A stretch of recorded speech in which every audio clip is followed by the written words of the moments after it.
হয় কাগজের পাতা, সেখানে যদি গৌর মহিমা নামের মহিমা বর্ণনা করে লেখা হয়, তথাপিও নামের মহিমা বর্ণনা করে শেষ করার মতো নয়। হরি বল, হরি বল, হরি বল।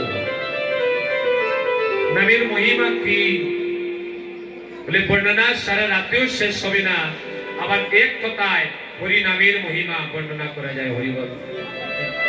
তাহলে হরি নামের মহিমা কি? সবাই একটু হাত তুলুন। হাত তুললে আপনারা বুঝতে পারবেন। সবাই মিলে হাত তুলি। রাধে রাধে। হরি বলো, হরি বলো, হরি বলো বাইরে, সবাই মিলে গাইবেন। হরি বলো, হরি বলো, হরি বলো বাইরে,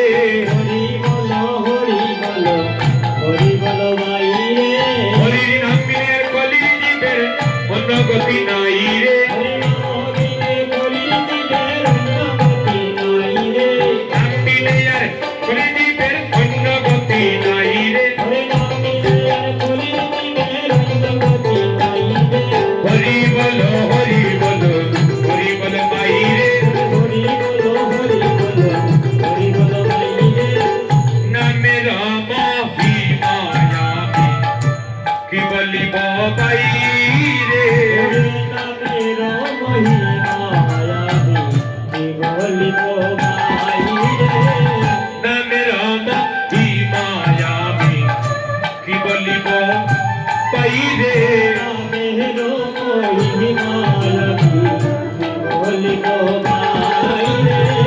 হরি হইতে নামে যে বড়, নামের বড় নাই রে।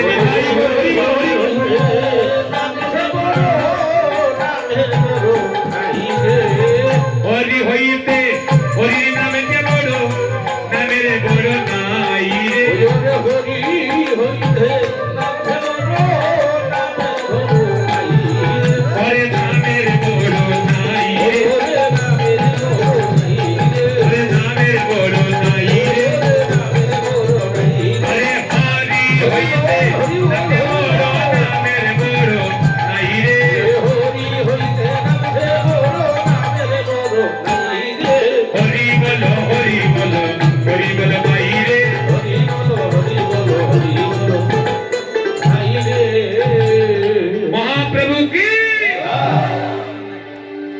যারা আসরে বসেছেন সবাই জয় দিলেন।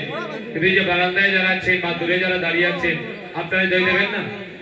হ্যাঁ, মহাপ্রভুকে শুধু আমাদের না আপনাদেরও সবার?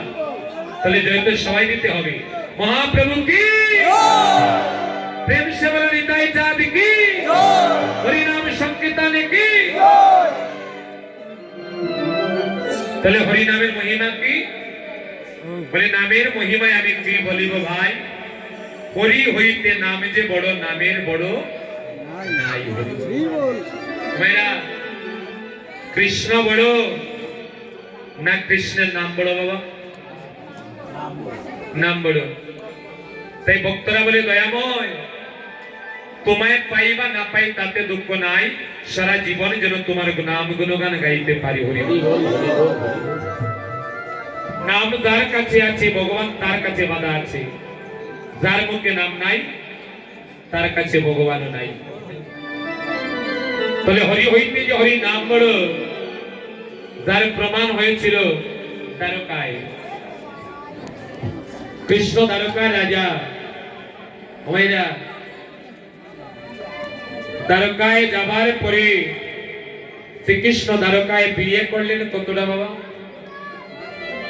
শ্রীকৃষ্ণের রানী কতজন ছিলেন গো? 16,108 জন। অবাক না বাবা? এক কৃষ্ণের স্ত্রী হলো 16,108 জন। তো অনেকের মনে প্রশ্ন জাগতে পারে, বলে আমাদের ভগবানই যদি 16,000-এর উপরে বিয়ে করতে পারি, আমরা 3টা-4টা কোলে দোষ, তাই না? শ্রীকৃষ্ণের যতেক কেলা, সর্বোত্তম নরলীলা নরলীলা তাহার স্বরূপ। গোপ বেশ বেদ কর মোহন মুরলীধর, নরলীলা হরণ রূপ। কৃষ্ণ বিয়ে করেছেন, আমরা করলে দোষ কি? এই প্রশ্ন যারা করবে তাকে যদি বলা হয় কৃষ্ণ শিশুকালে গোবর্ধন পর্বতকে বামহস্তের কনিষ্ঠ অঙ্গুলির দ্বারা ধারণ করেছিলেন, তাই না? আপনার হাতে যদি দোকানে ইট তুলে দেওয়া হয়, পারবেন ধরে রাখতে? আমরা পারবো? পারবো না। তাহলে দুইটা ইট যদি আমি এক আঙ্গুল দিয়ে আমি ধারণ করতে না পারি, তাহলে গোবর্ধন পর্বত এক আঙ্গুল দ্বারা আমি ধারণ করতে পারবো? পারবো না। তাহলে কৃষ্ণ বিয়ে করেছেন, তাতে দোষ নাই, আমরা করলে কি দোষ? আরে বাবা, কৃষ্ণ করলেন লীলা। এই যে বললাম শ্রীকৃষ্ণের যতেক গেলা সর্বোত্তম নরলীলা, নর বপু তাহার স্বরূপ। দেখতে মনে হলেও আমাদের মতো, কিন্তু আমাদের মতো নয়। তিনি হলেন ভগবান আর আমরা হলাম তার ভক্ত। হরিবল। যাই হোক, দ্বারকায় শ্রীকৃষ্ণের 16,108 জন রানী, তার বান্ধবী সত্যভামা, জাম্ববতী, রুক্মিণী, তারা হলেন প্রধান মহিষী। সত্যভামার মনে একটা প্রশ্ন জাগলো মনে, যে আমার কৃষ্ণ যদি শুধুমাত্র আমার হয়ে যেত, কৃষ্ণ হবে শুধু আমার, কৃষ্ণ আর কারো কাছে যাবে না, কি করলে কৃষ্ণকে নিজের করে পাওয়া যায়? নারদ মুনির কাছে জানতে পারলো যদি সত্যভামা একটা ব্রত করতে পারেন, আর ওই ব্রতে যদি তিনি পৌরোহিতকে দক্ষিণা দিয়ে সন্তুষ্ট করতে পারেন, তাহলে কৃষ্ণদম তার হয়ে যাবে। হরিবল। ওই ব্রতের পৌরোহিত হয়ে গেলেন নারদ মুনি। সত্যভামা কেন ব্রত করছে ভাইরা? কৃষ্ণকে বাবার জন্য। এবার ব্রত সম্পন্ন হলো, পুরোহিতের বিদায়ের লগ্ন। সত্যভামা প্রথমেই বলেছিল যে মুনিবর, এই ব্রত যদি সম্পন্ন হয়ে যায়, আপনি আমার কাছে যে দক্ষিণা চাইবেন, আমি আপনাকে সেই দক্ষিণা দিয়ে সন্তুষ্ট করব। এবার নারদ মুনি বলছে, সত্যভামা, এবার তো ব্রত সম্পন্ন হয়েছে, তুমি যে বলেছিলে আমি যা চাইব তাই দেবে, ঠিক আছে? তো বলে হ্যাঁ সত্যভামা, তাই যদি হয় তাহলে কৃষ্ণকে তুমি আমার কাছে দিয়ে দাও। হরিবল। আমাকে তুমি কৃষ্ণদন দক্ষিণা দাও। সত্যভামার মাথায় যেন বজ্রপাত, যাকে পাবার জন্য ব্রত করলাম তাকেই যদি আবার দিয়ে দিতে হয়, তাহলে ব্রত করলাম কেন? আবার যদি আমি দক্ষিণা না দেই, তাহলে আমার ব্রত সম্পূর্ণ হবে না। সংকটে পড়ে গেলেন সত্যভামা। বলছে, কৃষ্ণ হে, এমন বিপদে আজ আমি পড়েছি। নারদ মুনির কাছে গিয়ে বলছে, মুনিবর, আমি না বুঝে আপনাকে কথা দিয়ে দিয়েছিলাম, একবার ভাবিনি। মুনিবর, আমি এবার কথা দিচ্ছি, কৃষ্ণ দন ছাড়াই আপনি যে দন আমার কাছে চাইবেন, আমি আপনাকে সেই দন দিয়ে সন্তুষ্ট করবো।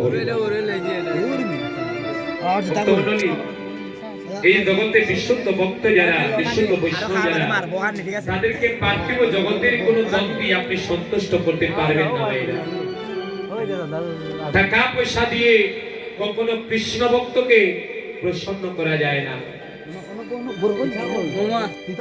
তো সত্যভামার মনে অহংকার, আমি নারদ মুনিকে তোর ঐশ্বর্য দিয়ে প্রসন্ন করব। নারদ মুনি চিন্তা করে সত্যভামার মনের অহংকার দূর করতে হবে। বলে, সত্যভামা, তাই যদি হয় কৃষ্ণদন আমাকে দিতে হবে না, কিন্তু কৃষ্ণ সমপরিমাণ দন যদি তুমি আমাকে দিতে পারো, তাহলেই আমি সন্তুষ্ট হব। হরিবল। কৃষ্ণ সমপরিমাণ ধন সত্যভামার মনে এবার আনন্দ জাগলো। আরে কৃষ্ণের সমপরিমাণ দনার কতটুকু হবে? এক পাল্লায় কৃষ্ণকে বসাইয়া অন্য পাল্লায় রাজ কোষাগার থেকে হীরামণি মানিক্য নিয়ে আনা হলো। যতই পাল্লায় তুলে দেয়া হয় দেখা যায় কৃষ্ণের পাল্লা নিচে থাকে আর মণিমুক্তা যে পাল্লায় ওই পাল্লা অনেক উপরে উঠে যায়। হরিবল। সত্যভামা বুঝতে পারে না, এত এত হীরামণি মানিক্য এনে রাখলাম, কিন্তু দেখা যায় যতই রাখি ওই পাল্লা ততই উপরে উঠে। কারণ কি? সত্যভামা একেবারে অসহায় হয়ে গেলেন।